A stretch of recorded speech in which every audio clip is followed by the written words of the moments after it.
Most people go to college to avoid hard work. I actually left college to go to work. See, I was paying to sit in a classroom while my younger brother was getting paid to build houses. He was making $50,000 a year, and I was racking up student debt for a degree that might make me 40 grand if I was lucky. So I dropped out. And instead of cashing a paycheck, I started building fire stations, schools, and real wealth. In this video, I'm going to break down why leaving college was the best financial move I ever made, how I transitioned from construction to real estate development, and how I began to build real freedom without a degree. See, I grew up in a real estate family. My dad was building houses and industrial projects. My mom, she was selling them. We didn't talk about sports at the dinner table. We talked about lot splits, cap rates, 1031s, and taxes. But I didn't really want to follow that path, at least not at first. So I went to college, enrolled in computer information systems, and thought I was going to be a smart guy.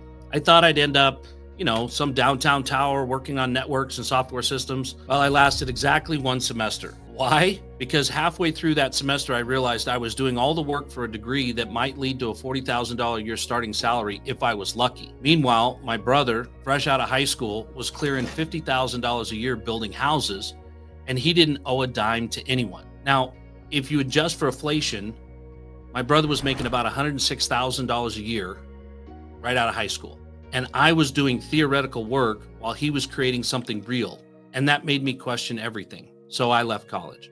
Nobody even noticed. And that was my first clue about the real value I was getting from school. I jumped straight into residential construction. I was framing houses, pouring concrete, running crews, and I learned how to read plans in the field, solve problems with a pencil and a calculator. And I quickly realized something else. I hated working with homeowners. They wanted the Taj Mahal finishes with a Home Depot budget, and I spent more time managing their expectations than managing my subcontractors, and it was totally emotionally draining. So I made my first big pivot. I moved into commercial construction. I started bidding and building municipal projects, fire stations, police stations, city halls, stuff that needed to be built on time, under budget, and without drama. And that was a phase in my career that was incredibly valuable. Imagine working with firemen. I mean, every kid grows up wanting to be an astronaut or a fireman or a policeman. And here I was working with them to build their new fire station. We had klaxon alarms, we had fire poles, we had all the cool stuff. And the other thing that I really realized was that you could scale a lot faster with commercial. When I built my first fire station, it was over $900,000. That was the equivalent of building 15 houses. And I was only working with one client. So I didn't have all of the problems of 15 clients, 15 homeowners, 15 different yards that weren't getting watered. I had one. And they were more concerned that the doors opened when the trucks wanted to drive through than they cared about whether or not the paint was perfect. See, when you're building for the government, there's no fluff. Everything is about precision. Your budget has to be bulletproof. Your timeline has to be locked. Change orders are your enemy and speed is your friend. You learn how to deliver. And boy, did I learn. Over the next 10 years, I led projects worth about $250 million. Every time I handed over the keys, it really bothered me because I got my final check. I was fired. It was over. Meanwhile, the cities, counties, school districts, owners were holding on to assets that would appreciate for decades. And that's when the light bulb went on. I was building wealth, but it wasn't mine. I was creating value for other people, and that just didn't sit right with me. So I started paying attention to who was making the real money. It wasn't the builder, it wasn't the architect, it wasn't even the bank. It was the developer, the guy who owned the dirt, the one who put the deal together, the one who brought the bank and the investors. He managed the risk and he kept the upside.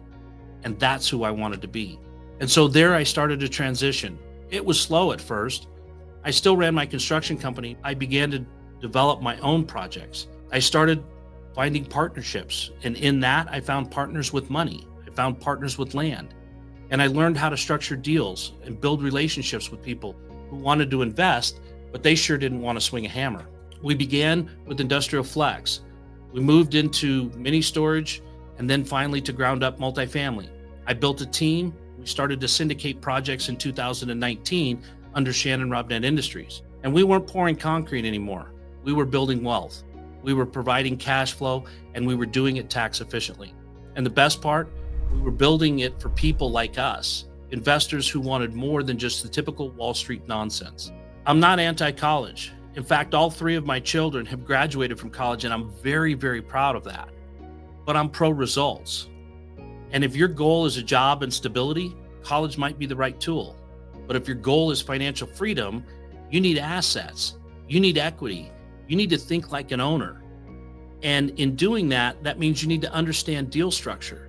That means you need to know how value is created and how to create that value every single time. You need to focus on cash flow and tax efficiency.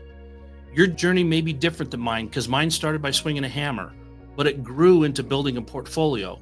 And now I get to share that with others. So if you're stuck in a job you hate or a college path that just doesn't add up for you, start asking different questions. What are you working toward? Are you building a career or are you building financial freedom? If this video gave you something to think about, do me a favor, share it with a friend, someone who is ready for something different, someone who wants to build real wealth on their own terms. And if that's you, please subscribe. It really means a lot.